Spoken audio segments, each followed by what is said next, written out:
Good morning. Buenos días.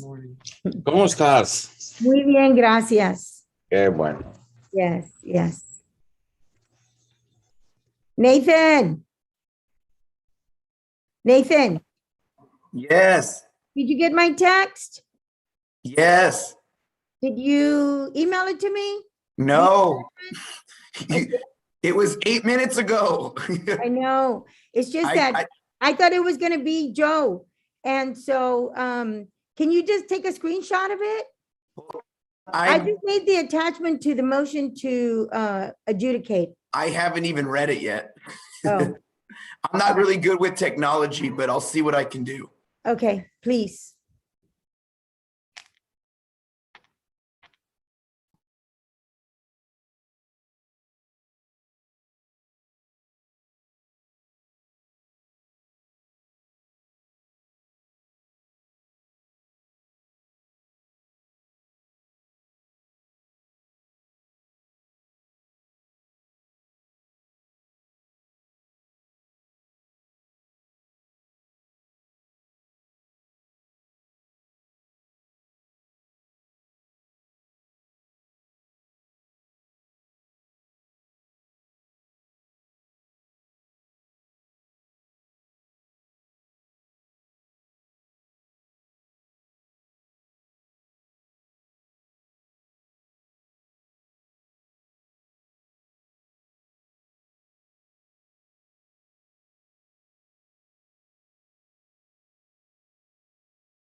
No, just put it in.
All right.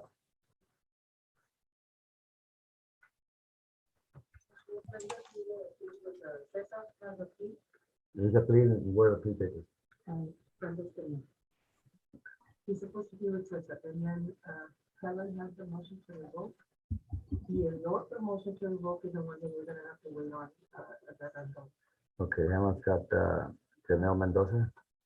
No, Helen, yes. no, Jose de Jesus Reina. Oh, Good morning, everyone. Sorry I'm late, but I'm trying to get a COVID test because that stuff is everywhere. So my son just got out of quarantine, and then the other one went in quarantine. So I was trying to get a test this morning and see if I was infected because it's running around.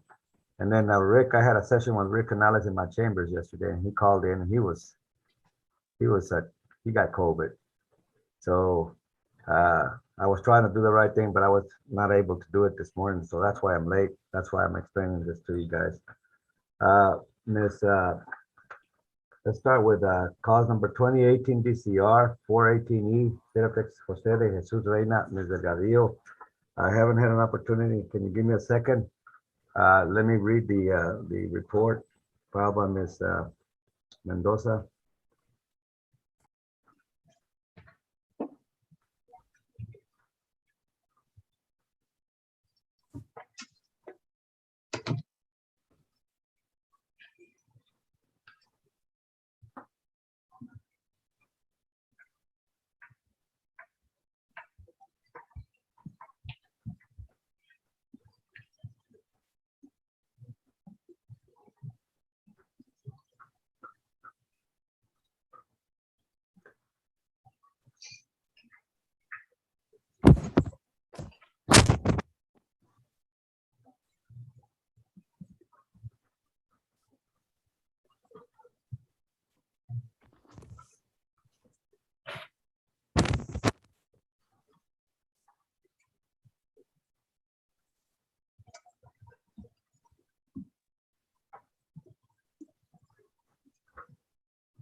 All right, well, I read the report.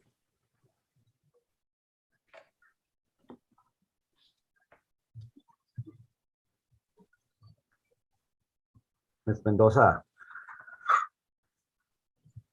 can Yes, you explain to me what you mean by the paragraph 1, 2, 3, 4, fifth paragraph in the report? I quite didn't understand what you were trying to tell me there, or what you're saying there.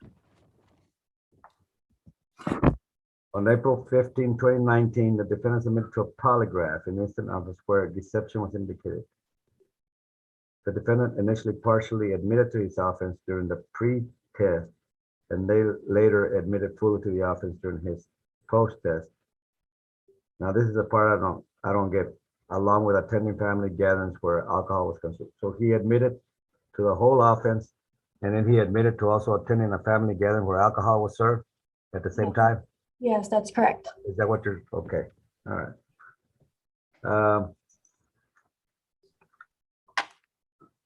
So Ms. Mendoza, if we, in fact, we kick him off this program and we leave him off the program, are you suggesting or recommending that the only alternative for this defendant is to send him to the penitentiary? Or is there an alternative program that you know of that, yesterday we talked about one, remember? Yes, so Yeah. regarding Mr. Reyna, Your Honor, he actually he exhausted one attempt, so he gets 2 chances to do the treatment. He did exhaust his first attempt. I did speak to the treatment provider already. She did let me know that she will take him in a second time. Now, she only allows 2 times. So he does have another opportunity to complete sex offender treatment successfully, but we had to bring him back to court simply because he didn't have enough jail time. Normally what happens in these circumstances is we sanction them to 14 days county jail. But because he was ordered 180 days county jail as a condition of probation, we were unable to do that. So we had to bring him into court. And he's here for the purpose of what? He's here because he was discharged from sex offender treatment. Right. Based off of the fact that we did the compliance check and he admitted that he was accepting clothing for children from his boss so that his wife can take them to her grandchildren in Mexico. Now, with respect to that violation, let me ask you this. Where would I put my hands this morning on a copy of the order of the conditions that you read him aloud that talk about him not even being able to see photos of his grandchildren or his wife? I have the discharge summary, the similar to the one that I gave you yesterday. Yes. I can fax it or scan it over to you. But does that reference an order that was signed by me that required him to prohibit him from doing that, from doing specifically not having in his possession photographs of his grandchildren? So that's one of the violations. It looks like that's the one that broke the camel's back, and he was thrown out of the program because he was discovered that he had photos of his wife's grandchildren, and he was not supposed to have even photographs of the grandchildren, right? What happened was he had seen photos of his grandchildren through his wife's phone. So when he's in treatment, he's unable to view any photos of any minors, regardless if they are family. But what that falls under— Is there an exception to family? Unless it's a court order. I mean, it's difficult with the treatment because I just don't want to be setting them up for failure. I know our primary concern is that, we not go around children and commit the same offense, because then if he is, I'm in trouble, we're all in trouble, and he's in trouble, more trouble than I am. right. But it seems to me that some of these provisions, although they are well intended, they are actually setting them up for failure. Okay. Because unless by somebody that does this treatment is able to convince me that the viewing is because it may cause sexual arousal for children, is that what the point is here? Basically, I want to know what the point is of not being able, for him not to be able to see his own grandchildren or his wife's grandchildren. Is it because the reason being, or what? I'm sorry? Is that the main concern of this prohibition, of this restriction, that he not view any photos of any children anywhere on the phone or live, whatever, because the concern is that might cause him sexual arousal? Correct, Your Honor. Mainly the main concern for us is just that his victim was around the same age as his grandchildren are now. So that was one of the main concerns that our treatment provider had. It is under her contract that he is not allowed to do those things. That is why he got terminated unsuccessfully.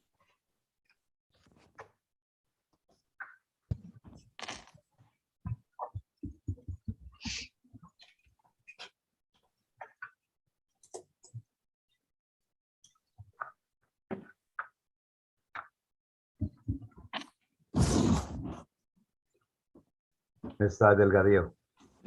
Yes, Your Honor. First of all, Judge, I have a copy of the treatment contract from a New Today Counseling Services, which is where he was receiving that treatment. Okay.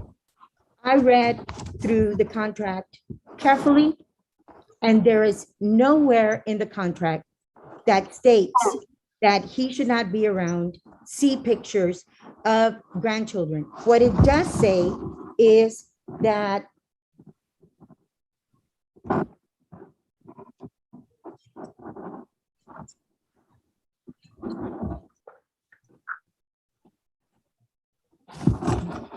sorry.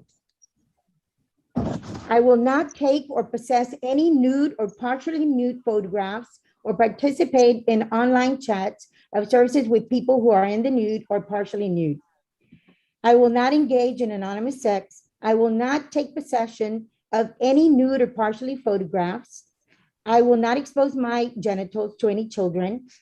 I will not have sexual contact with anyone under the age of 18. I will not touch anyone. I will not talk to prostitutes. I will not engage in stalking behaviors. I mean, it goes on and on, but nowhere does it say that he should not be in possession of a toy. He should not, nowhere does it say that he should not be in possession or look at any photographs. Well- Now, the way it happened, Judge, if I may, Yes. he got married after he started probation. His wife has 2 grandchildren in Mexico. Mr. Reina has not seen the children, has not visited with the children. One time, his wife showed him a picture of the grandchildren from her phone, okay? Not his phone. That was the extent of him seeing the photograph. When they found this truck, there was in a box outside the house. And by the way, there is no children that reside anywhere close to where Mr. and Mrs. Reina live. Most of the people that are close by are older folks. There's no children whatsoever. Mrs. Reina saved the clothing, saved that one truck, and she was going to take it to Mexico. It was a reasonable, thing to do. He was honest about it. He didn't try to hide it or anything like that. He wasn't even aware that he couldn't have toys at his house. Since then, he has gotten rid of his TV because it was a smart TV with no internet, because he has no internet whatsoever in his house or in his phone. He did have a smartphone, and the PO that was previously assigned to Mr. Reina, he had authorized that he use that smartphone for purposes of his work. Mr. Reina is a truck driver. He goes to local restaurants. He goes through the back of the restaurants to pick up the used grease that they use during their, business hours. He does that. Sometimes he also has to go all over Texas to do whatever his job requires. He has had no issues whatsoever with his employment. His employment has no complaint about Mr. Reina. Mr. Reina has done everything that the probation office has requested, but because they found this one truck, everything was blown out of proportion. It was requested that this motion be filed, even though there was no, deception that was found in his polygraph test. He admitted to certain things, but he didn't admit that he had internet in his phone because he did not. There were several things that he has done. He has gone out of his way to comply. He's paid timely. He's reported. His prior PO had no issues with Mr. Reina.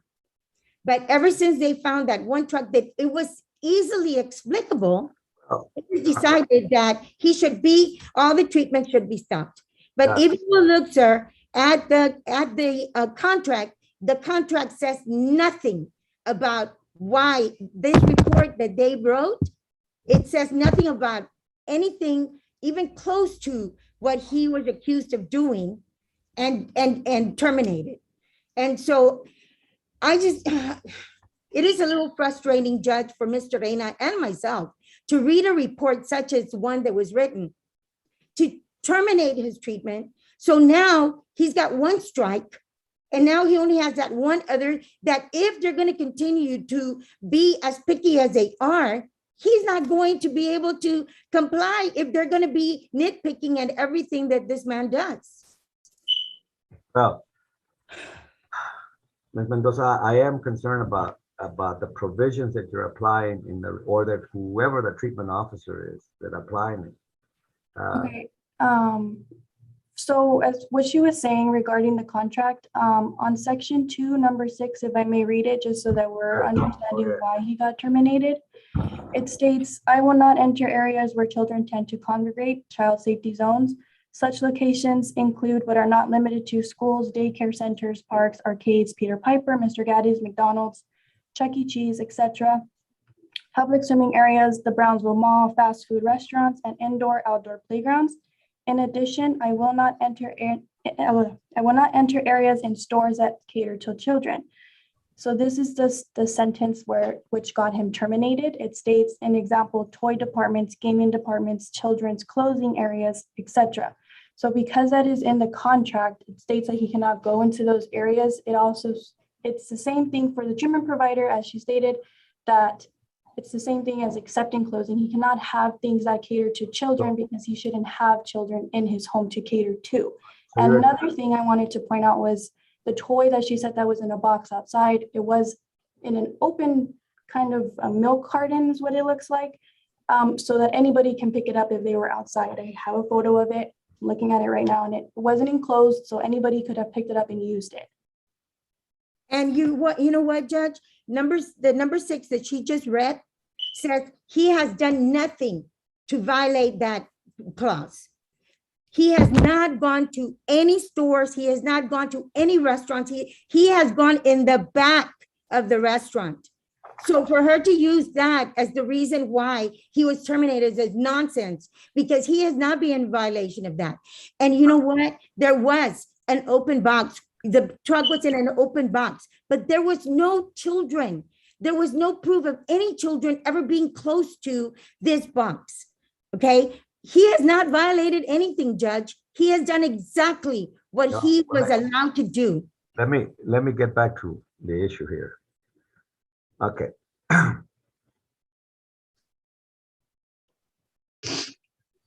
I would like to have a copy of that contract you all are referring to. I want to read it myself. So if you can favor me with that, Ms. Mendoza, the contract that you and Ms. Delgadillo are reading, I'd like to take a look at it. If you can do it right now, I want to do it while I take care of Mr. De Leon and other matters. If you can do that in the meantime, get me that copy of that contract. I want to read it. What is your fax number? And I can. In my understanding, for your edification, Ms. Delgadillo, yesterday I had a case similar to this, but for my understanding from Ms. Mendoza is that is it the same treatment provider is willing to give him the second chance? Is that what you're telling me, Ms. Mendoza? The same?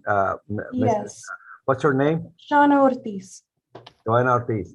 So she's the one that's giving him the opportunity to go back again. Correct. All right. So we're not confronted with another issue of him having to go. Now, is she the one that determined that he should be thrown out of the program because of the infraction involving the photograph, involving the toy? Yes, that's the whole reason why he got terminated, was because of the breach of contract. So up to those incidents, she was still willing to keep him in the program. And I'm talking about the phone that he had, anything else. She was willing to waive that and continue him on the program, except when this happened, right? Yes, Your Honor. And that was a determination that you were not involved with. You had nothing to do with that. You didn't deliberate over that decision with her. It was her. She took that decision solely.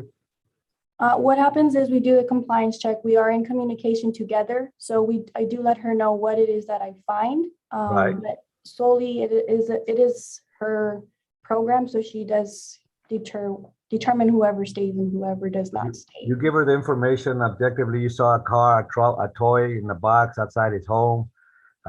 He admitted to you he saw a photograph of his grandchildren through his wife's phone, and you reported that to Ms. Ortiz, and she digested that, and she decided to take him out of the program. Correct.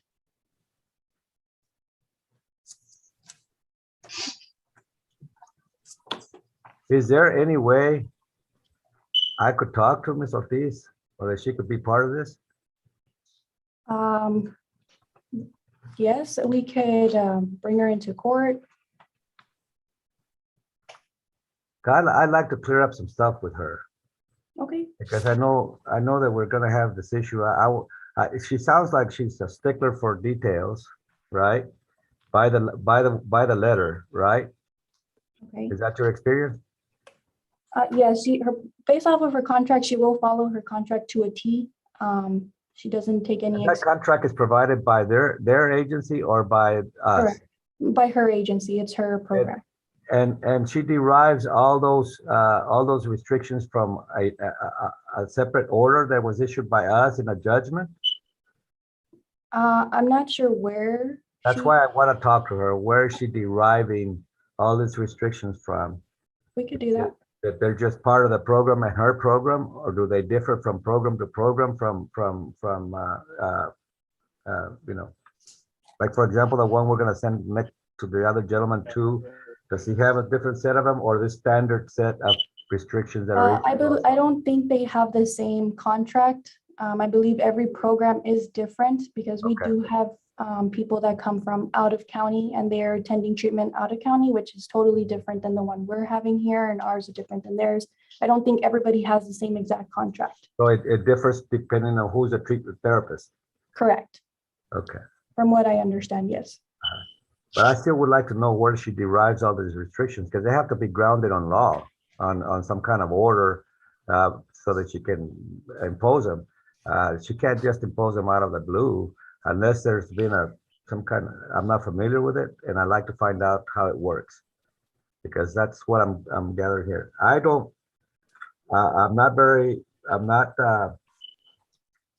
The motion preliminary right now until I look at that thing will be denied.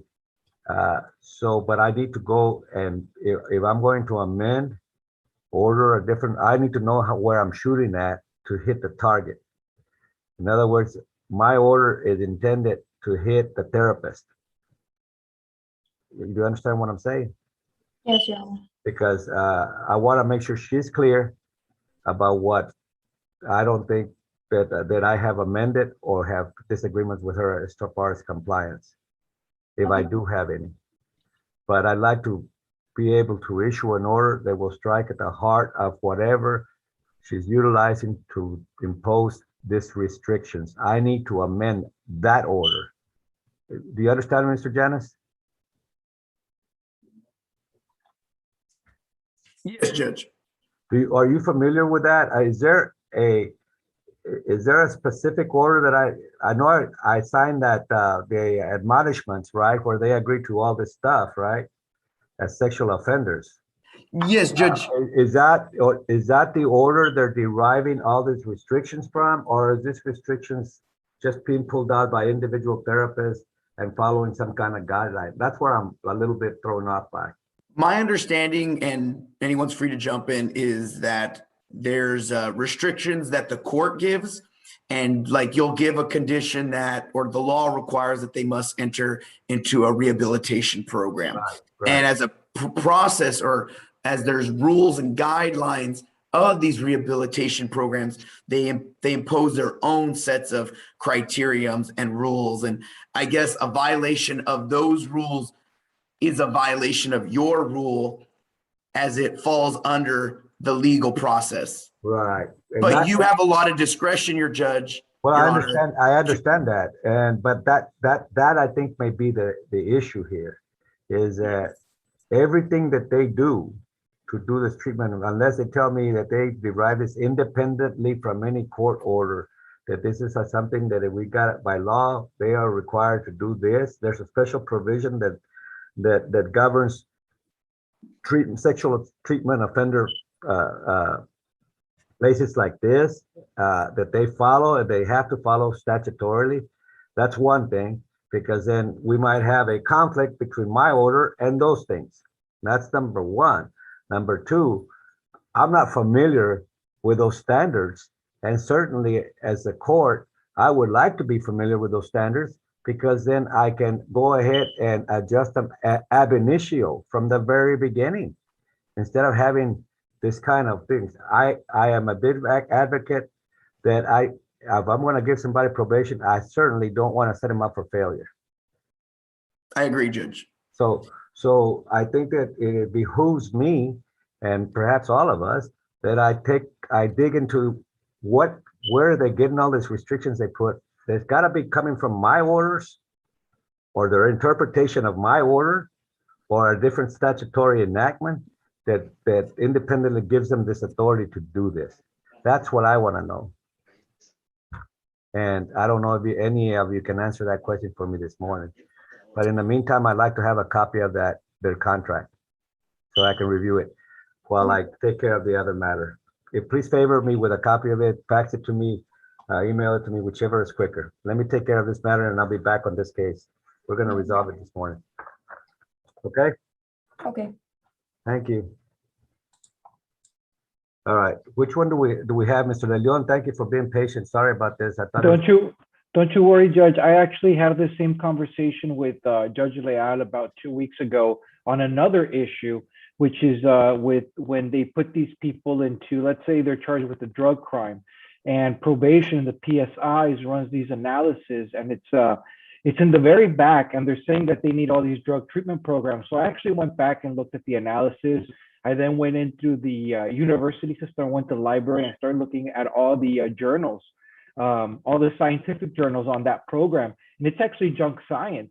So probation uses this analysis, which really just says you need to do treatment, not do treatment, but it doesn't really give you any wiggle room. And I was arguing to Judge Leal that I didn't think it was fair that my client would have to do this treatment when he doesn't have an addiction problem, he doesn't need this type of care, and it was something that probation was using out of a court order. So I think it's the administrative state out of control, kind of like what you're saying, where they argue something and then they start adding all these different things, and then they come back and they try to suspend the person on these programs that were never really ordered. They were just kind of pulled out from probation. Yeah, well, I mean, I can understand that there's a nexus by their concern, the nexus between the restriction and the concern they're trying to address. I understand that nexus, but I want to hear from them that that's the nexus, that in fact, if they do this, they believe that this will cause this, will cause that, cause them to have sexual arousal, cause them to continue to want be attracted to children.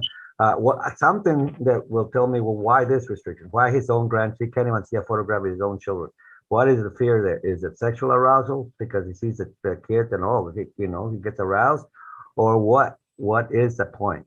What is your concern? Because I think that's going a little bit too far. That he can't even see photos of his own, and not even on his phone, his wife's phone. I don't know. So that's why I need to get to the bottom of it. Do you have a plea, Mr. Leon? I do, Your Honor. We have a plea. Is that ready to go, or we need Brenda to? Everything should be ready to go. It was filed with the honorable court. It was filed before we went back to in person, but now that we're here in Zoom, it should be filed with the court. Okay. Ms. Brenda, have you done your magic? No, not yet. Okay, well, let's go and do your magic.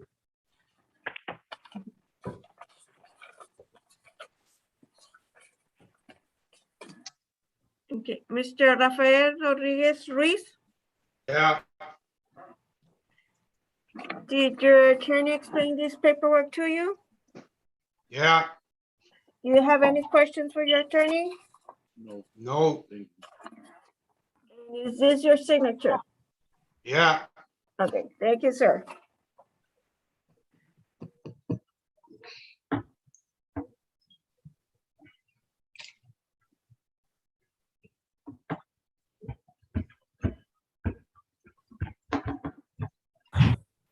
Cesar, Yes, Ms. Norma. I send you a text. I just need for you to scan over to me the exhibits.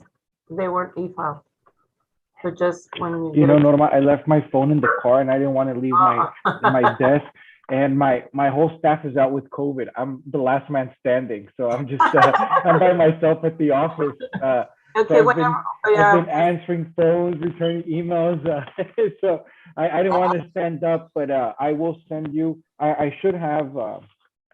the police report, like the exhibits. Yes, and I will tell you, Mr. Janice did give me everything. It's actually right here, and here's the police report. So I'm just gonna scan the whole thing, Norma, and send it to you. Yes, that's fine.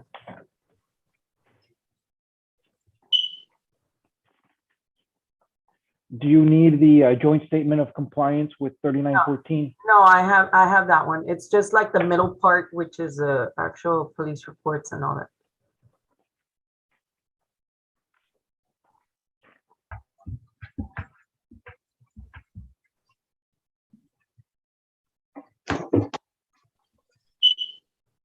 Carrizales logged on, right? Who? Carrizales. Yes. Yes, it is. Yes, ma'am. Oh, no, it's a motion.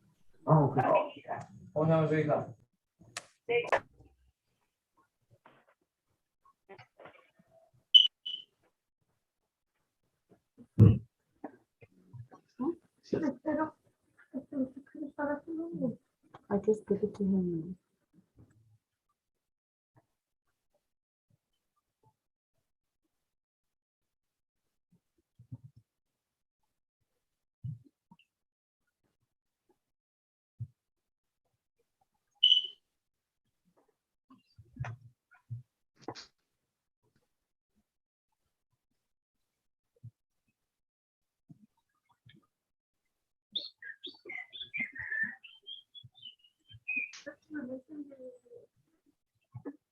What happened with the exhibits? Okay. Mr. Ruiz, can you please raise your right hand? Do you solemnly swear from the testimony you will be the truth, the whole truth, and nothing but the truth, so help you God? Yeah. Okay, thank you. Put your hand down.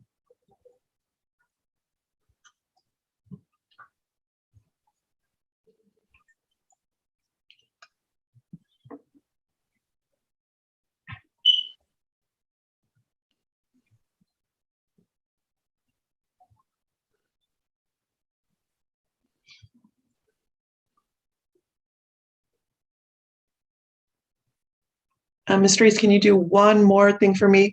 When you're answering, can you answer yes or no instead of yeah? Please. Yes, ma'am. It's because he speaks Spanish. He don't speak English. Okay, does it need an interpreter? Yes, ma'am. If you could have it, please. Thank you. Oh, okay, let me see if it's available. Alejandro, are you there? Yo que quiere que tú le digas que sí, completo, pero yo sé que tú no me hablas español, por eso tú le estás hablando de Yes, I am. Okay, we have an interpreter available, okay? They sound you to see you see. Alejandro, his name is Rafael Rodriguez Ruiz. Are you Rafael waiting, Rodriguez Ruiz. Okay. Yes. are you Thank waiting you. for the exhibits, Norma? They are being sent, Your Honor. They should. I just sent them right now.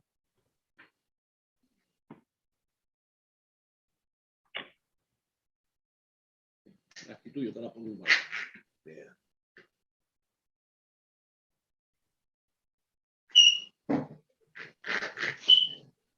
Mr. Ruiz, did you understand the oath when I gave it to you in English? Señor Ruiz, el juramento lo entendió usted en inglés? Sí. Yes. Okay, just making sure. Thank you. Gracias, nada más me quería asegurar.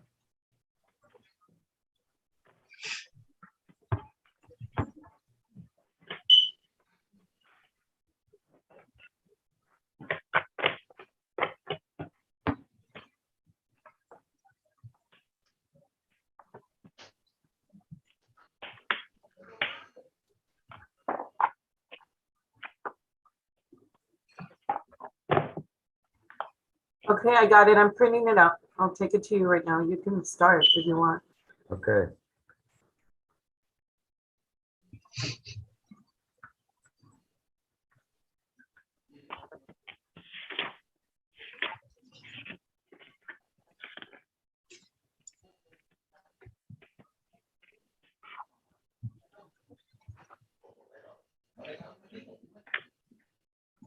All right. This is cause number 2021 DCR 907, Seraptex versus Rafael Rodriguez Ruiz. Is that your true and correct name, sir? ¿Ese es su nombre correcto, señor? Sí. Rafael Rodríguez Ruiz. Rafael Rodríguez Ruiz. Okay. Yeah. Mr. Ruiz, Señor Ruiz. Sí. Yes. your attorney tells me that you wish to enter a plea of guilt to certain charges. Is that true? Su abogado me está diciendo ahorita en este momento que quiere llevar a cabo usted una declaración. Se quiere declarar culpable a unas acusaciones en contra de usted. ¿Esto es cierto? Sí. Yes. What are you pleading guilty to? ¿A qué se está declarando culpable usted? A lo que está en el papel. A lo que dicen los papeles. What the paper says. I want to know from you. Lo quiero saber de usted. Dile que tú no sabes leer. Yo no sé porque como yo no sé leer ni escribir, no sé qué está pasando. I don't know, because being that I don't know how to read or write, I don't know what's going on. Mr. De Leon, what do you want me to do? You want me to send you to a breakout with him? Let me ask him, señor Rodríguez, el juez le está haciendo unas preguntas. Creo que es importante que le conteste. Digo, ya metimos una declaración de culpabilidad, sino es que ya no nos afecta en este momento si usted le dice al juez de que lo acusan, pero creo que usted y yo y su hijo hemos discutido varias veces de qué exactamente lo acusaban que traía. Sino es que si le puede decir al juez, en este momento está autorizado y puede, señor. ¿Puedo hablar? Sí May I puede, speak? sí puede y le está Ok. preguntando el señor juez. Ok, se me está acusando de droga. I'm being accused of drugs. All right. Do you understand that whatever the accusation is, you're pleading guilty to a state jail felony reduced to a Class A misdemeanor under Penal Code Section 1244B, which calls for confinement in a county jail for a term of up to 1 year. In addition, I can impose a fine not to exceed $4,000. That is the range of punishment for whatever you're going to be pleading guilty to. Do you understand that? Entiende usted perfectamente bien, señor, que la acusación en contra de usted viene siendo de cárcel del Estado, pero se le está reduciendo a una clase B, 1244B, que lleva a cabo hasta una sentencia mayor de 1 año y con una multa de $4,000. ¿Entiende usted lo anterior? Sí. Yes. All right. Is it necessary to rearraign him, Mr. De Leon? Not necessary at this time, Your All Honor. right. Mr. Rodriguez Ruiz, understanding what you're pleading guilty to, understanding what the range of punishment is, I now ask you, what is your plea to possession of controlled substance, a state jail felony reduced to a Class A misdemeanor? Guilty or not guilty? Señor Ruiz, después de haber entendido perfectamente bien cuál es la acusación en contra de usted, el rango del castigo del mismo, le voy a preguntar ahorita que cómo se declara usted a este delito mayor, cárcel del Estado, posesión de una sustancia controlada. ¿Se declara culpable o no culpable? Culpable. Guilty. All right. Are you a citizen of the United States, sir? Señor, ¿es ciudadano de los Estados Unidos? Sí. Yes. Are you pleading guilty because you are in fact guilty and for no other reason? ¿Se está usted declarando culpable porque sí es un hecho que usted es culpable? Sí. Yes. Are you pleading guilty out of any persuasion of fear, hope of pardon, force, threats, or promises of any kind? ¿Se está declarando culpable usted por miedo, amenazas, promesas, alguna promesa de algún tipo? No. No. All right. No. No. Have you ever been in a mental hospital treated by a doctor for any mental disorders? ¿En algún momento ha estado usted dentro de un centro psiquiátrico o llevado a cabo tratamiento psiquiátrico por algún tipo de desorden mental? No. No. All right. Mr. De Leon, you find Mr. Rodriguez Ruiz competent and able to assist in any defense he may have? Señor De Yes, León, sir. ¿usted encuentra que el señor Ruiz es una persona competente y que lo ha asistido usted perfectamente bien en su defensa? He has been able to assist me in every step of the proceedings. We've met several occasions on his case, and he has been able to assist me, and he is competent. He understands the proceedings against him. Sí, su señoría me ha asistido perfectamente bien en todos los procedimientos, nos hemos visto en varias ocasiones y sí, me ha asistido en su defensa. Okay. What is the plea agreement here? ¿Cuál es el acuerdo aquí? It is 45 days county jail, Your Honor. Son 45 días cárcel del condado, su señoría. And the credit for time served? ¿Y se le acredita el tiempo que ya ha estado en la cárcel? He only has, I believe, 1 or 2 days, Your Honor. So he would be serving at least 2 weeks in Carrizales, at least 15 days for the offense. That would be. Go ahead. Tiene como 1 o 2 días nada más que se le podrían acreditar, pero va a estar purgando 15 días en lo que viene siendo en la cárcel del condado. 2 semanas. Okay. The court will now go over the admonishments regarding a plea agreement, since the court is prone to follow the agreement here. So I'll ask the state if I'm going to find that Mr. Reese's plea of guilty is freely and voluntary made and is competent to stand trial. I'll ask the state to produce evidence to substantiate the plea. Ahorita en este momento, lo más seguro es que sí, este juzgado vaya a llevar a cabo el acuerdo, entonces voy a pasarme un paso, y ahorita le estoy pidiendo a la fiscalía que por favor presente las pruebas en contra del señor Ruiz. At this time, Judge, state offers exhibits 1, 2, and 3 into evidence. En este momento, su señoría se presenta en la 1, la 2 y la 3 y no se objeta por parte de la defensa. All right. So, any objection? No objection, Your Honor. That will be admitted. All right. Mr. Rodriguez Reese. Yeah. Señor Rodríguez Ruiz, yes? Look at the screen. I have I'm showing you a packet of documents. Ve al monitor, por favor. Le voy a demostrar un paquete de documentos. These are all documents that are related to your case. Todos estos documentos son relacionados a su caso. And they are commonly referred to as a plea packet. Y comúnmente se refieren a ellos como un paquete declaratorio. And your plea packet consists of. Su paquete declaratorio consiste de. Was it 3 exhibits, Mr. Janis? Son 3 pruebas, señor Janes. That's correct. Es correcto. 3 exhibits. And I want to talk to you about exhibit number 1. Son 3 pruebas y quiero hablar con usted de la prueba número 1. Exhibit number 1 is a 9-page document, and on page 7 there is a signature line for and there's a signature already on there. I want to ask you, Mr. Rodriguez Ruiz, is this in fact your signature? Sí. Sí, señor Rodríguez Ruiz, ahorita en este momento le estoy demostrando la página número 9. Es la página número 9 de la prueba número 1. En la página número. Page 7 of exhibit number 1, which is 9 pages. Page 7. Le estoy demostrando la página número 7 de un documento que tiene 9 páginas. En la página número 7 se encuentra una rayita con una firma. ¿Esta es su firma, señor Rodríguez Ruiz? Sí. Yes. Mr. Rodriguez Ruiz, when you signed this document and you had your attorney hand it to me, you're in essence telling me the following. Please pay attention. Señor Rodríguez Ruiz, en el momento que usted le entregó este documento a su abogado para que me lo entregara a mí, en esencia me está diciendo lo siguiente y por favor ponga atención. You're telling me that before you signed this document, you were aware you had certain constitutional rights. Usted, antes de llevar a cabo la firma de este documento, me está diciendo que usted sabía perfectamente bien que tenía ciertos derechos constitucionales. No, first, Hey. number 1, you're Yes. telling me that you knew you had a right to remain silent and not to say anything that would incriminate.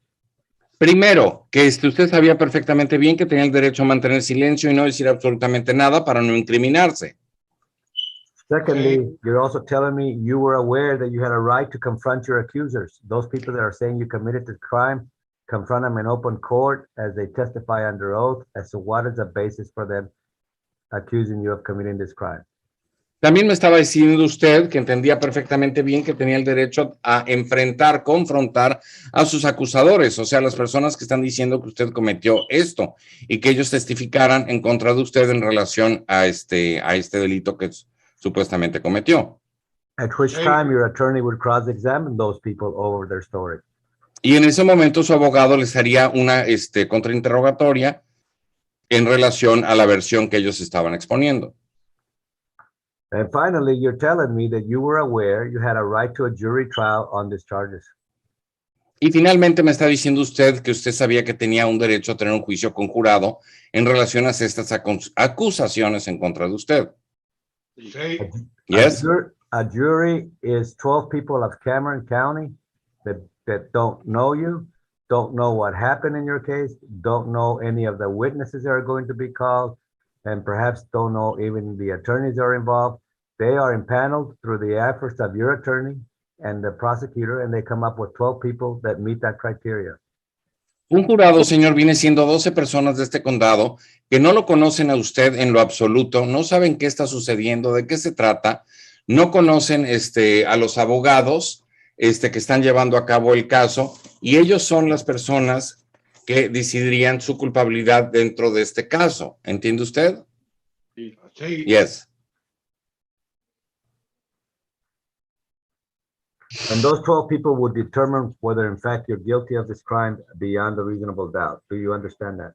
Y esas 12 personas realmente determinarían su culpabilidad más allá de cualquier duda razonable. ¿Entiende usted? Sí. Yes. Okay. That case, but you also tell me by giving me this document, Mr. Ruiz, that yes, you knew you had all those rights, but you don't want them. Is that true? Pero también, señor Ruiz, lo que me está diciendo usted es de que firmando estos documentos, me está diciendo que usted sabe que tiene estos derechos, pero que no los quiere. ¿Esto es cierto, señor? Sí. Yes. All right.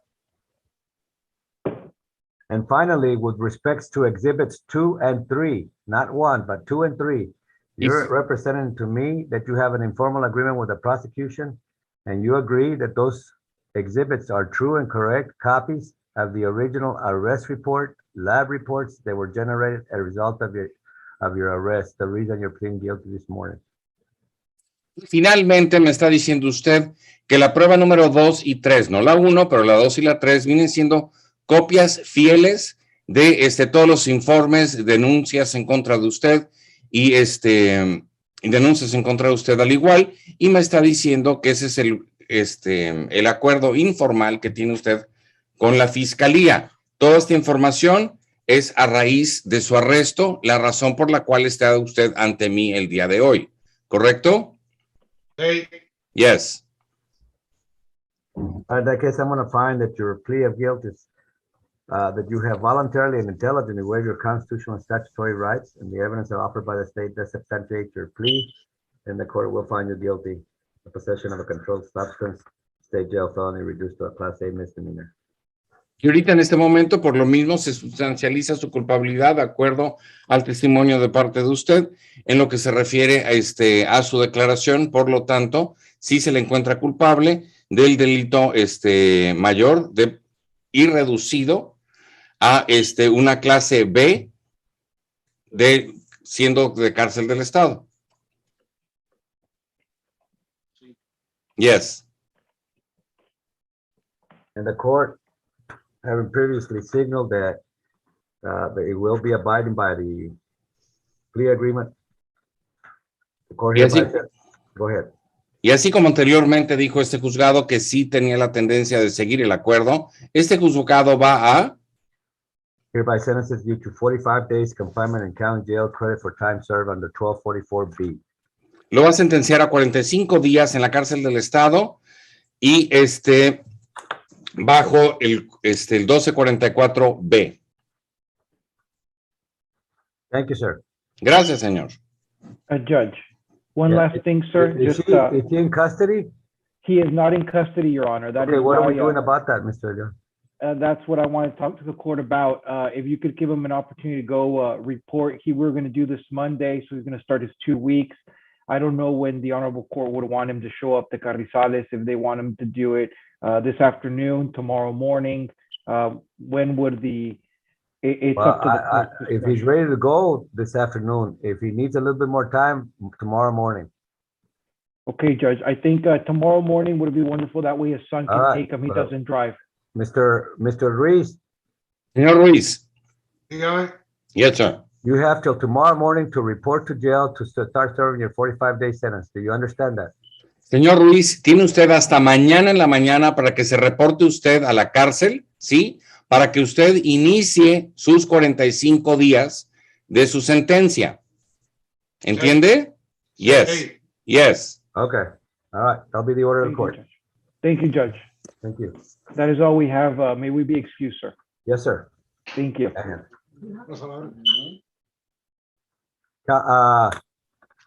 Do we have the jail? Yes, they've been on. And who is on that case? Mr. Rendon, he's on. Judge, good morning. Morning. Ms. Delgadillo, can you bear with me? I have to do the jail docket or else they'll take him away and I won't let me. And Ms. Mendoza, please bear with me. Let me take care of this too. Raise your right hand, sir. Mr. Montes. Yes, ma'am. Do you solemnly swear from the testimony you will be the truth, the whole truth, and nothing but the truth, help you God? Yes, ma'am. Swear. Thank you. And can you speak up a little bit, please? Thank you.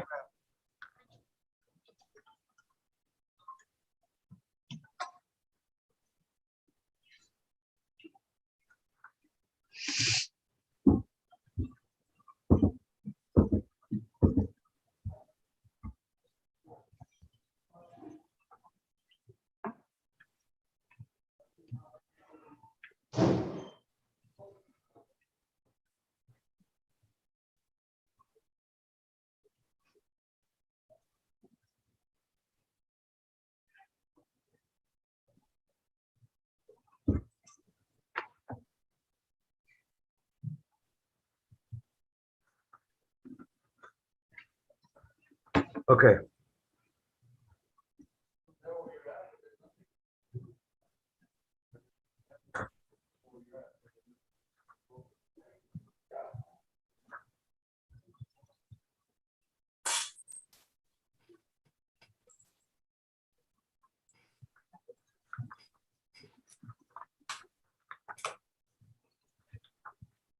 Mr. Montes, Yes, sir. have you been to the penitentiary? No, sir. I guess that's where you want to go, huh? No, sir. I gave you a very simple order and you're struggling with it. You're not able to do it. Let's be honest with this. I'm here to be honest with you. Yes, sir. I want you to be here to be honest with me. Yes, sir. If this is too much for you to report to probation as I ordered you, it's just too much for you. If completing the programs I asked you to complete is too much for you, this is just a very heavy burden for you, then we need to do the right thing. Because I am not going to relent. I want you, if you're on probation, I want you to comply 100% because that's the price of your liberty. Yes, sir. And so far you have failed me dismally. Why? Why have you walked out of my courtroom blowing me off? Thinking that you can get away with it, no problem, probation was nothing. I really poked that judge's eyes. He's probably bleeding as I leave from his eyes. That's how big the poke I gave him. Because this is what I see from your progress report, that that's exactly what you did. You walked out of that courtroom and you said, I ain't reported to no one. I ain't doing nothing. I'm not even gonna be at the same place I was before. I'm gonna be moving around. I'm gonna do what I want. I don't care what I told him. That's what I see from the report. So let's quit kidding ourselves. You will be better in the penitentiary because you have not done very well with freedom either. Do you understand me? Yes, sir. And you have no excuse for doing this, Mr. Montes. None. I cut you some big slack the first time I gave you probation, didn't I? Yes, sir. And you have done nothing with it, right? Right? Yes, sir. Ms. Mendoza, are you? No, Mr. Hernandez. Morning, Your Honor. Luis Hernandez for Probation Department. What is your take on this gentleman? Your Honor, You've heard mine. What is yours? Probation department right now is inclined to revocation, Your Honor. He had, as you already read my report, it is just pretty much he failed to follow the court directives, which is report to monthly to the probation department. Didn't do the 15-hour drug offender program. Have you done your GED? No, sir.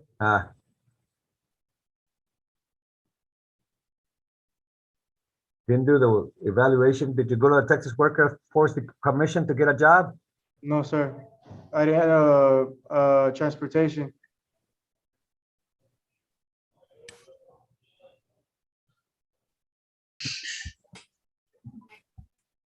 Mr. Adon, counsel. Yes, Judge. Mr. Adon. Judge, if I can just briefly be heard, there's not a lot I can say to make excuses for Mr. Montes.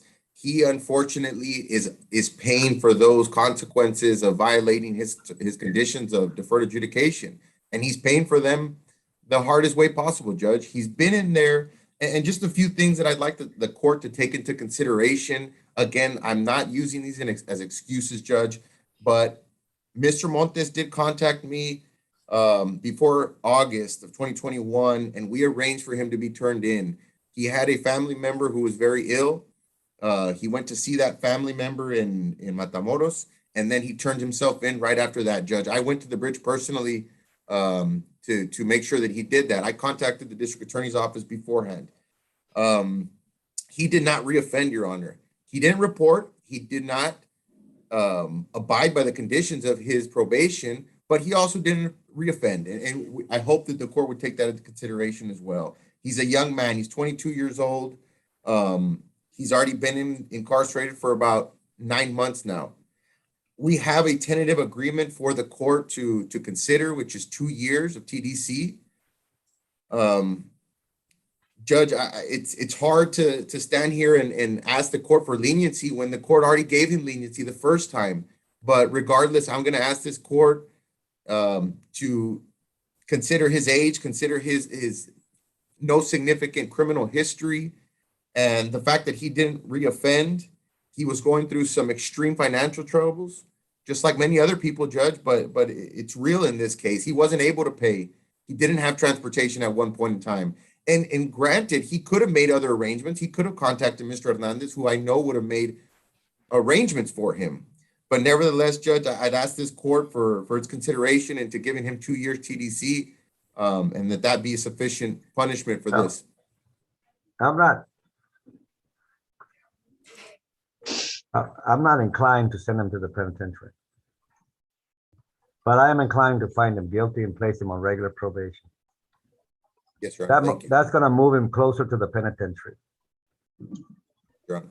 If he fails there, that's on him, as it is this time.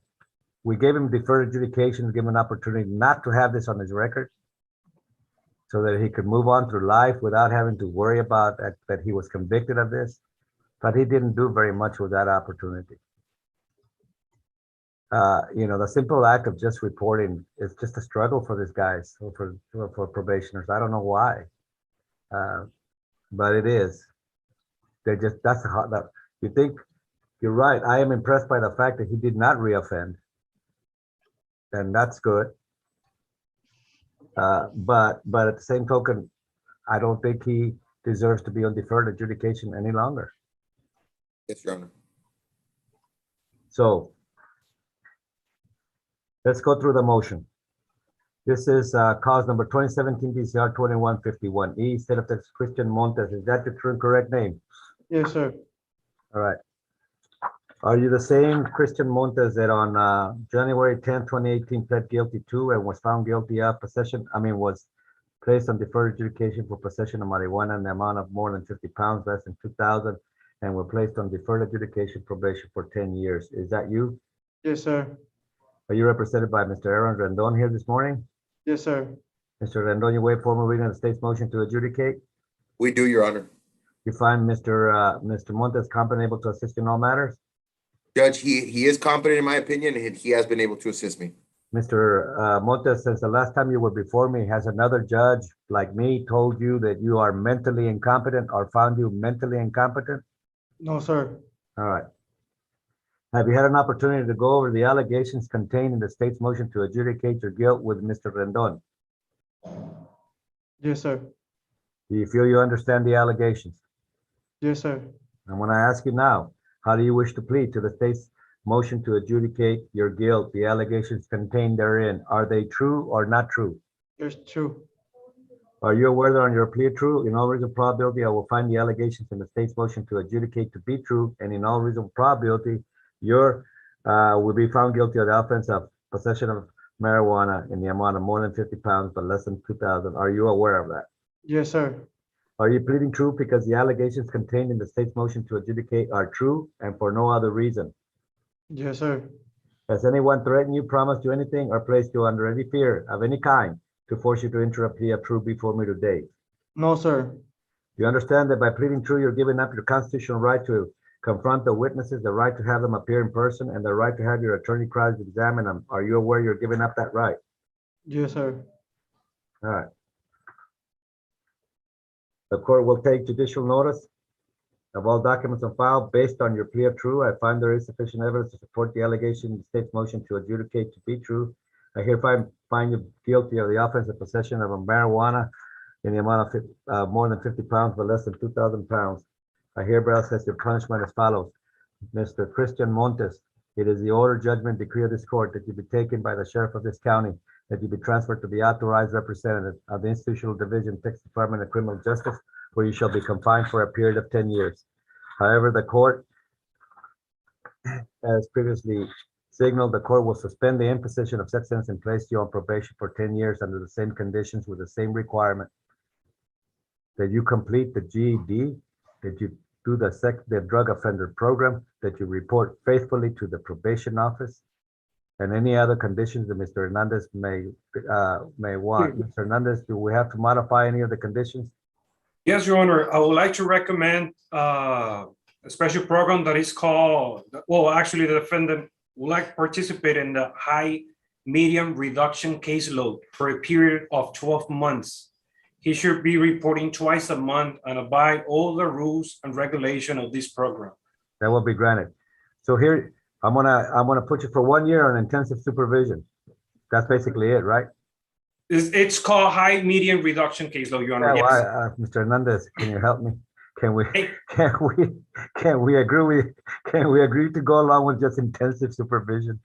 Thank you, Your Honor. Yes. Can I call it that high-end, high degree, whatever? Okay. That'll be granted. That modification will be granted. Now, here's the deal, Mr. Montes. Yes, sir. You've eaten to what you've eaten through one opportunity. You didn't do too well. But this one is the end of the rope for you. If you do not comply with the conditions that you are familiar with, plus the one I just added, you have, remember what I did, the first part of the sentence, I put one of your feet in prison. I hope you understand that, when I ordered you to prison, and then I suspended it. Did you hear that? Yes, sir. Well, that first portion, I put 1 foot in prison. Now, whether the other one goes in or not, that was gonna depend on you and how you behave this time on probation. Hopefully, you won't follow the same path you did in the first time, because then you might as well go right now. Do you understand that? Yes, sir. I have again placed the fate of your life in your own hands, in your own conduct. Do you understand that? Yes, sir. All right. That'll be the order of the, and he should be released to report to probation. Okay, Mr. Rendon? Yes, Your Honor. Mr. Hernandez, do you need a phone number from him that you can? Yes, Your Honor. Yeah, let me have your phone number where the probation officer is going to have to make contact with you as soon as you get out of jail. Yes, sir. Do I give it to you now? Yes. 608-371-2990. Where is that phone from? My wife. But where is the area code from? Oh, that's from Wisconsin. Why is it from Wisconsin? Your wife lived in Wisconsin? You lived in Wisconsin? No, she worked over there. She went to work and came back. Okay. If you are going to go out there, look, I'm one, Mr. Montes, you complicate your life if you want to. If for some reason you need to go to work somewhere, you have Mr. Hernandez right here, and you go tell him why and where and what's the deal. Show him the proof that you do in fact have a job out of that's being offered to you, so that he can decide, can relent and let you go. Okay. Because I'm gonna ask him to consider your request to let you go out of state if you have a job and you're able to prove to him you have a job. Do you understand that? Yes, sir. But no matter where you go, you're still under my conditions of probation. That state will enforce them wherever you end up. Do you understand that? Yes, sir. I do All right. understand. Mr. Hernandez, anything else? That's it, Your Honor. Thank you very much. Thank you. Have a good day. May I be excused? Thank Your you. Honor, may I be excused? Yes, thank you. Thank you. Have a good day. Can counsel for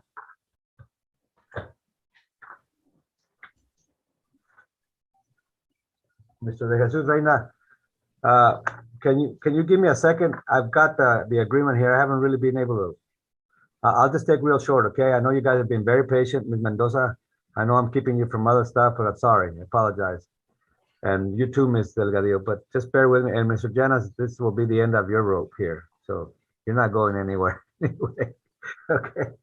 All right. I'll be right back. Thank you. Ms. Delgadillo, your client speaks English, correct? Yes. Okay. Alejandro, he's our last case on the docket, so if you need to go to another court, you can. Okay. Thank you. Bye-bye. Bye. Happy New Year, Ms. Delgadillo. Thank you. Every time that I see you on Facebook or wherever, I'm thinking like, man, I wonder what she's baking now. I bet you she's making those cookies and those cupcakes and oh my goodness. The last thing I made was toffee. It was really good with dark chocolate and pecans, walnuts, and then some sea salt on top. It's very good. I need to make some more. Well, you know what? I make the very best, if I have to say so myself, peanut brittle. And, I love peanut brittle. I make the pecan brittle, and I bought everything for for the holidays and stuff. Man, nunca tuve tiempo. I mean, I worked to the very end of the holiday, or right before the holiday, and then I came back, and it seemed like I was in the kitchen the whole time because I had everybody over, right? Yeah. But oh my gosh, I'm gonna have to make it because I have all the ingredients. I just haven't had the time. I know. I didn't take a lot of cake orders either because I'm like, I'm so busy. I want to have to actually rest on my brain. I'm telling you, on Monday, I was laying in bed and I remember, I don't know if you know Shel Silverstein, he's a poet. Yes. And he just writes poems, right? Yes. And he's got, I think it's something sidewalk. I don't remember, but he's really, really good. And in one of his first books, he talks about this, this little girl or boy, or whatever. They're laying in bed and they're going, my foot hurts, my head hurts, my finger hurts, my leg hurts, my stomach hurts. And this is on and on and on. And then he says, what? It's Saturday? Yeah. Arriba, yeah, it is so adorable because that's what I was feeling on Monday morning. I was like, but anyway, you do what you have to do. Exactly. How's Fred? He's good. They're still working from home, so. Yeah. Yeah, they were going to come in this week, and then I guess everything happened, and so the judge changed it back to Zoom. So, yeah. Well, yeah. I'm glad because I'm so worried. At my age, I have to be real careful, and I have been. Thank you, Jesus, that we, managed, the whole family has managed to stay healthy. That's awesome. Yeah, but not so for so many, No. My sister-in-law has gotten it 3 times already, but she's a speech pathologist and she does it at home, like the children's homes. So she's, exposed every day. And then my brother's a pharmacist in Roma, and he does the vaccines and everything. So he's, Yeah. But luckily, and my oldest nephew is vaccinated and the younger 2 aren't, but they've been fine. So that's good. Yes. My sisters in San Antonio are the only ones that have tested positive a couple of times. Yeah. But down here, the whole family has been blessed so far. Good. You know, so yeah.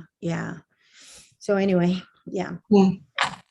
Are you liking, I'm sure you're not liking your pool right now, but that was cool also. That was cool. Yeah, no, I can't wait to enjoy it again. I enjoyed it until the last minute. And then it got just too cold. I mean, it's not too bad right now. It's still in the like 80s, like 82, which I'm okay getting in with, but Fred's like, no, that's too cold. Well, I had my whole family, like I said, over. And the day after Christmas, because we were in the back, right? Yeah. In the backyard. And there was a lot of people and there was a lot of kids and I was just watching and everything and trying. And the adults were being very good, but two kids fell in the pool anyway. And I was just like, everybody's like, oh my God, oh my God, oh my God. You know, of course, there was enough adults that they were able to do it. But hijo, it was. You have to watch them. Yes. You know, that many people, yeah. So, but it was just family, right? But still, it's scary. I know. Fred, like when my nephews come over, Fred's like, I gotta be out there. I can't even though my oldest nephew, he's trained, and they've all had swimming lessons. So Fred's like, you just never know. You just never know. You don't. I mean, I'm not a strong swimmer, so I usually stay over here in the, low area. Shallow end. Yeah.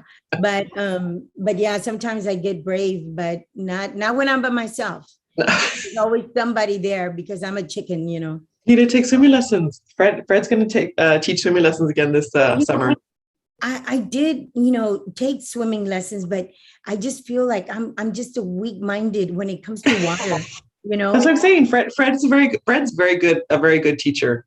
He'll have, he does 10 sessions.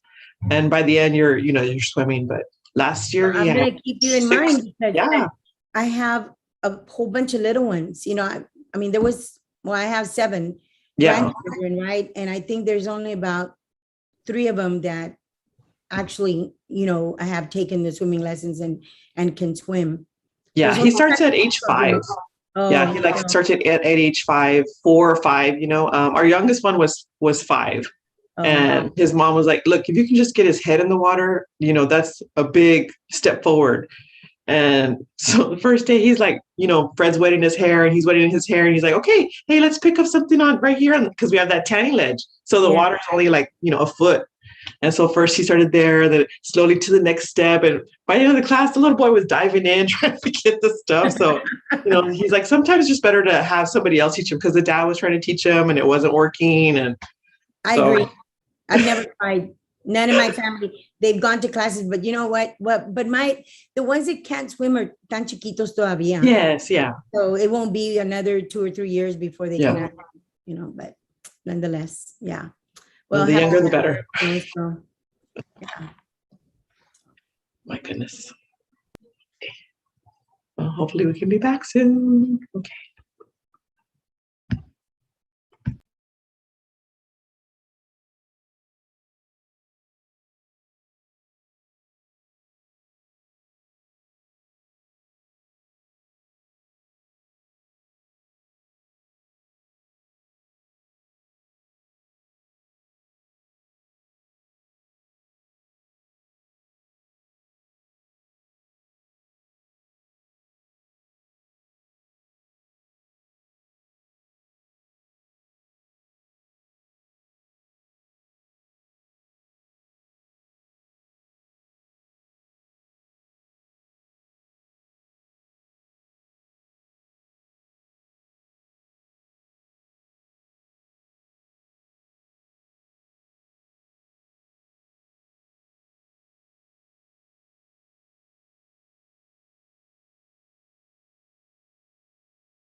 Yeah, okay.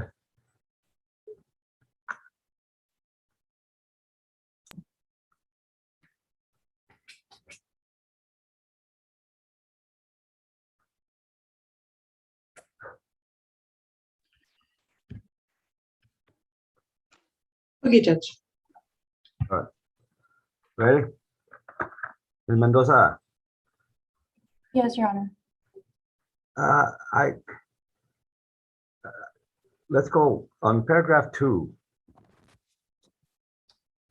I will not have contact with my victim or any minor children in person or on the phone through the use of any technological device. That didn't occur here, right? No, not necessarily. He didn't have a conversation with He his. did not have contact with any victim or any minor child, right? No. All right. So then let's go to number 4. Okay. I will not have direct or indirect contact with children unless I have. He didn't do that either, did he? From what I understand, Your Honor, no. It's just All right. pictures that he viewed. Then let's go down to paragraph 6. Okay. That's the only place I can find in this whole contact with victim, potential victims, where the word toy is mentioned. And it prohibits him from going to any places where they sell toys department. So where are we deriving the fact that he had a toy in the box, that was a violation of any of this provision? Where can you please guide me to that? So from what I understand from the discharge paperwork that Shauna provided for me is that condition number 6 is where she's deriving that termination from. I'm assuming from the very last sentence where it says, in example, toy departments, gaming departments, children's clothing areas.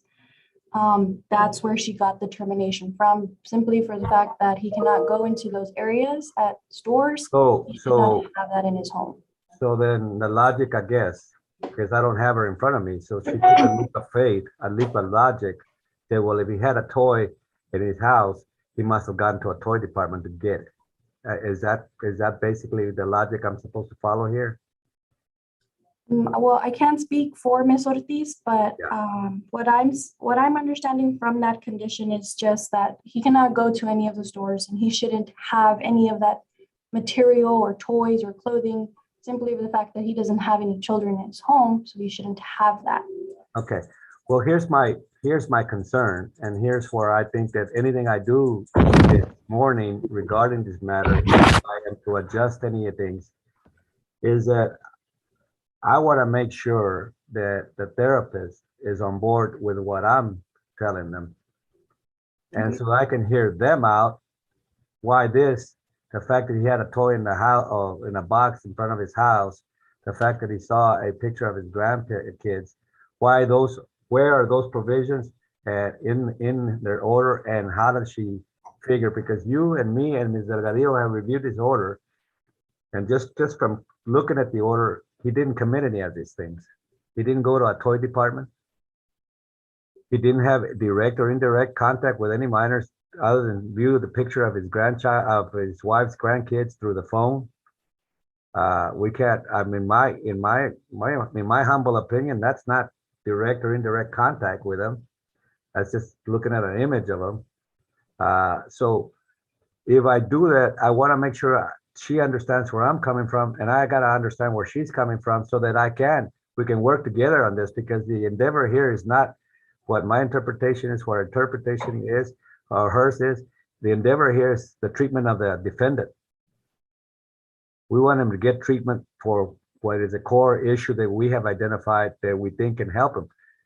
This collateral matters are important towards that, but they have to be observed in a strict manner and not subject to interpretation. If we're going to do that, then whose interpretation are we going with? Mine or hers? Do you understand what I'm saying? Yes, I understand, Your Honor. And to a certain extent, I will tell you this much, Ms. Mendoza. I'm almost to a degree I have to defer to her because she has the expertise in this area, right? Right. Close to me. So I certainly would like to hear her out and if necessary, defer to what she says and explain to me how this situation that Mr.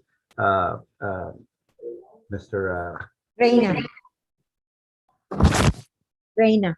Mr. Reyna got into with a toy in the house and the box, and with him looking at, that caused her such great concern that she kicked him out of the program because of that. That's very punitive, and it's punitive in the way of, is it a subjective punishment or is it an objective punishment? And so far, I don't see the objectivity here because of these provisions. So it's got to have been mixed in with subjective opinions in her mind, as to how that this would rise to the level that she required him to be thrown out of the program.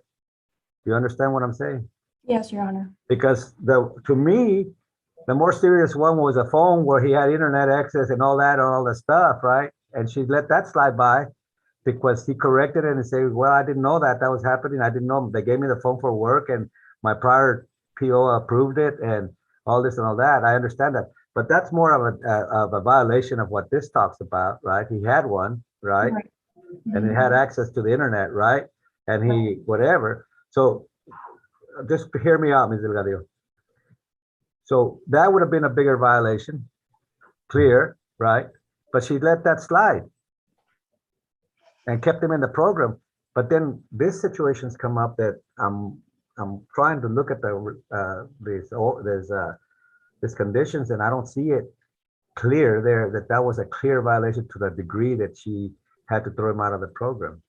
Do you understand where I'm coming from? Yes, Your Honor. So I'm concerned about that. I will tell you that. And the only one is not a concern with you. It's concerned more with what she's thinking. Because if we're not thinking the same thing, then we need to talk. How can you make that happen, Ms. Mendoza? Can you help me? Well, the only thing I could think of, Your Honor, is if we subpoena her into court so that we can get her opinion or. Well, I would like to do that if necessary, but I don't want to do that. I want to explore that if she and I can have a meeting over this. Okay, I can get in contact with her and see if Yeah, she's. because tell her I really would love to understand where she's coming from.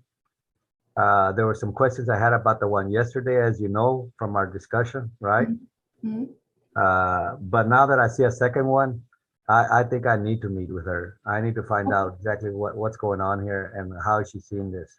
I want to see it through her prisms, through her eyeglasses. You know, maybe she's right. Maybe everything's justified, and I'll relent. If this is all directed and for the benefit of the treatment of the defendant, and this is necessary for that, then of course I will relent, because that's what we're trying to do here. I'm not going to frustrate the purpose, but I certainly want to understand the course to navigate it properly. Do you understand me? Yes, Your Honor. When can I hear from you? I'll get in contact with her today. She should be coming over to the office for treatment today, this afternoon. Okay. And I can get back to your office this afternoon to let you know what she says. Yes. Yes, I would like to have a meeting. In the meantime, I'm going to deny the motion to communicate. And I'm also going to modify, in my opinion, temporarily, this is what's pending on a meeting with her and I, because I might go back to the same provisions, right? But I will modify it that he is allowed to see her wife's grandchildren through her phone. I don't see the harm there. Not his phone, through her phone. So he's allowed to view pictures and speak. Of her grandchildren. Okay, just to view pictures. Just her grandchildren, right? Okay. Okay, nothing else. All right, that. As far as the toy, I don't see that's the factor, unless you show me that he went to a toy store and got it himself, and that hasn't been the case, or the proof here, unless she has independent evidence that in fact that's what happened, that he went to a toy store, then that's a violation. Yes. Okay. But I need to know where she's coming from on that. So I don't think there's anything to modify there. If he has a toy there through that program that Ms. Delgadillo explained, that that's how he ended up, that they take children to toys to Mexico. Is that what it is? What did you tell me, Ms. Delgadillo? That's correct, Judge. What happened was that his employer gave him some clothing and a toy to give to his wife for her grandchildren. Well, he can accept that if they're directed for her grandchildren, for her family, not for another kids. But I tell you what, Judge, Mr. Reina has been so paranoid that I'm telling you, he got rid of his TV. Well, He should because, be you know, paranoid. Yeah, he because- should be paranoid. they're Mr. very- Reyna, yeah, he should be paranoid. Yeah. And he never had internet, Judge, because the prior PO allowed him to have a smartphone, but he could not have internet. So he's never had internet on his phone, but he still complied. They didn't want him to have a smartphone anymore. So he got one of those flip phones so that he could avoid any problems. Yeah, I He's saw that been- he did what they asked. He got a flip phone. Yes. Phone. Yeah. Mhm. And stay with a flip phone, Mr. Reyna. That's good enough. But other than that, I think he is complying. But we need to verify and we need to clarify and we need to discuss those things that she raised to kick him out of the program. Because it's not only for Mr. Reyna's sake, it's for others that are coming behind him or others. I need to know where is the litmus test here? And at this point, does it become totally subjective what you think should be done, or is it a criteria or what, you know? What are we working with here? And that's all I want to know. Okay.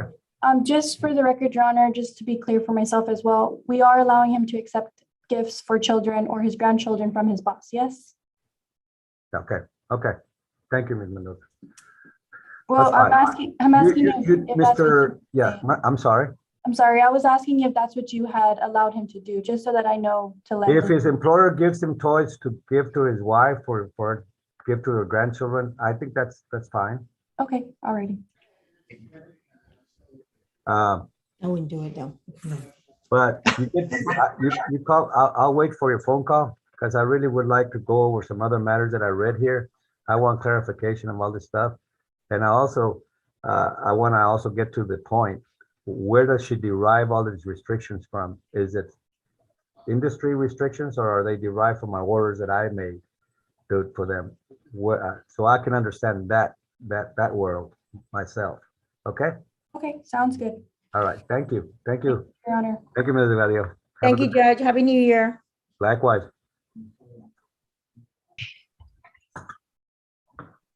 Judge, that concludes state's business permission. What to a be wonderful, beautiful job he did. Another one. I think he went to the Alejandro Solis School of Appearances, right? Yes, Judge. Have a good day, Mr. Janet. I have one of my roosters here. There you go. Uh-oh.